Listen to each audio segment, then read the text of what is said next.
اعوذ باللہ من الشیطان الرجیم بسم اللہ الرحمن الرحیم رب اشرح لی صدری ویسر لی امری واحلل عقدۃ من لسانی یفقہوا قولی۔ میرے تمام سننے والے، مجھے تمام دیکھنے والے اور جو میرے پیارے ہیں، آپ سبھی مجھے بہت پیارے ہیں اور مجھے دیکھتے ہیں، اپنا وقت دیتے ہیں، اپنی زندگی میں سے قیمتی وقت دیتے ہیں، لیکن میں بھی آپ کے ساتھ شریک ہوں اور میری کوشش ہوتی ہے کہ میں زیادہ سے زیادہ آپ کو پازیٹیو نالج یا پازیٹیو باتیں بتا سکوں۔ تو ان سب کو میری طرف سے السلام علیکم ورحمۃ اللہ وبرکاتہ۔ سب سے پہلے گزارش میں کروں گا کہ آپ لوگوں نے مجھے سبسکرائب کیا، اللہ کا شکر ہے۔ ایک دن میں میرے 300 سے زیادہ سبسکرائبر بڑھے، میں ان کا شکر ادا کرتا ہوں۔ پہلے اللہ تعالیٰ کا، اس کے بعد آپ کا، کہ آپ میں بھی اللہ تعالیٰ کی روح پائی جاتی ہے، اور ہمارا موضوع بھی روح کی جانب ہے اور اس کے سفر کی جانب ہے۔ تو امید ہے کہ میری حوصلہ افزائی اسی طرح کرتے رہیں گے اور میری ویڈیو کو پورا دیکھیں گے۔ تو کل ہم نے ذکر کیا تھا 4 عالموں کا، کہ عالم ناسوت ہے، عالم جبروت ہے، عالم ملکوت ہے، عالم لاہوت ہے۔ اب دنیا اسیر کہیں، کاسمک یا آسٹر ورلڈ کہیں، یا عالم مثال کہیں، گو اسیر نظر نہیں آتا، لیکن یہ ایک بڑی حقیقت اور مکان سے لا مکان تک ہر جگہ موجود ہے۔ ایک سائنسدان کے ہاں کاسمک ورلڈ، آسٹرل ریجن اور اسیر کچھ الگ الگ چیزیں ہوں گی، لیکن میں انہیں مترادف الفاظ قرار دیتا ہوں۔ خواب میں جسم لطیف، جسم خاکی سے نکل کر، ہمارے جسم سے نکل کر ہمارے ہی جسم مثالی جو ہے آسٹرل ورلڈ میں چلا جاتا ہے، عالم مثال میں چلا جاتا ہے، جہاں اسے کبھی خوبصورت باغات، وادیوں، دریاؤں اور سرسبز و کوہسار وہ نظر آنے لگتے ہیں، اور کبھی اپنا گھر جہاں اپنے عزیزوں سے اس کی ملاقات ہوتی ہے۔ بات یہ ہے کہ اس زمین اور اس کے مناظر کی ہو بہو تصاویر و اشکال وہاں بھی موجود ہوتی ہیں، وہ اس طرح کہ اسیر کی وہ لہریں جو روشنی سے پیدا ہوتی ہیں۔ ایک چیز مثلا کتاب، قلم، در و دیوار، ان سے ٹکرا کر اس چیز کی شکل اختیار کر لیتی ہیں، چونکہ اسیری لہروں کی رفتار 1,86,000 میل فی سیکنڈ ہے، اس لیے ہر چیز کی اتنی ہی اسیری تصاویر 1 سیکنڈ میں تیار ہوتی ہیں۔ یہ تصاویر آنکھوں کی راہ ہوتی ہوئی نیچے دماغ تک پہنچتی ہیں، تو دماغ اس چیز کو دیکھنے لگتا ہے۔ یہ تصاویر ہر سمت، یعنی دائیں بائیں، اوپر نیچے جاتی ہیں، اور اپنے کسی زاویے پہ کھڑے ہو جائیں وہ چیز نظر آئے گی۔ تو اگر آپ ایک مووی کیمرہ سامنے رکھ دیں اور پوری رفتار سے فلم کو گھمانا شروع کر دیں، تو 1 منٹ میں کئی ہزار تصاویر فلم پر مرتسم ہو جائیں گی۔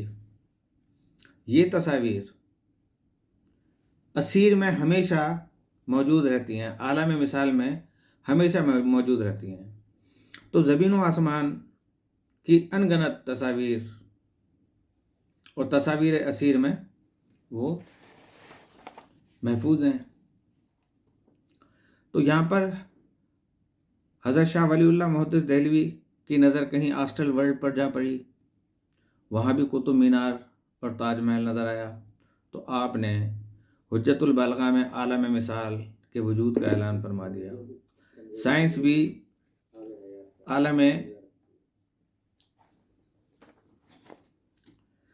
بھی عالم مثال کی قائل ہے، یہاں ایسی اشیاء کی تصاویر بھی موجود ہیں جنہیں مٹے ہوئے لاکھوں سال ہو چکے ہیں۔ سورج کی روشنی 8 منٹ کے بعد ہم تک پہنچتی ہے، اور فرض کیجئے کہ صبح کے وقت ہم ایک بلند مقام پر کھڑے ہیں اور طلوع آفتاب کا انتظار کر رہے ہیں۔ مشرقی افق پر ٹھیک 7 بجے ہمیں سورج کا بالائی کنارہ نظر آتا ہے۔ مت بھولیے کہ سورج کی یہ حالت پہلے تھی۔ اسی طرح غروب ہو جانے کے بعد بھی سورج 8 منٹ تک ہمیں نظر آتا رہتا ہے۔ اگر آپ بلندی پہ جائیں، میں اس کی مثال آپ کو دیتا ہوں کہ فرض کریں کہ آپ نے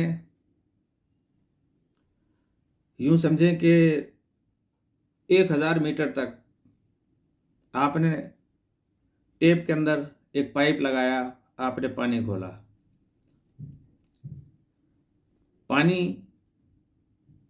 پائپ سے نکلنا شروع ہوا۔ جب نکلنے کا ٹائم پانی کے آیا تو اسے لگے 8 منٹ۔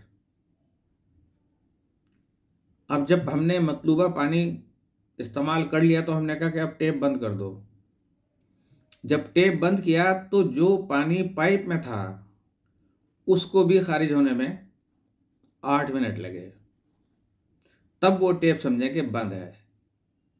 اب میں آپ کو اس کی آسان سی مثال بتا دوں کہ مسلمانوں میں جو روزہ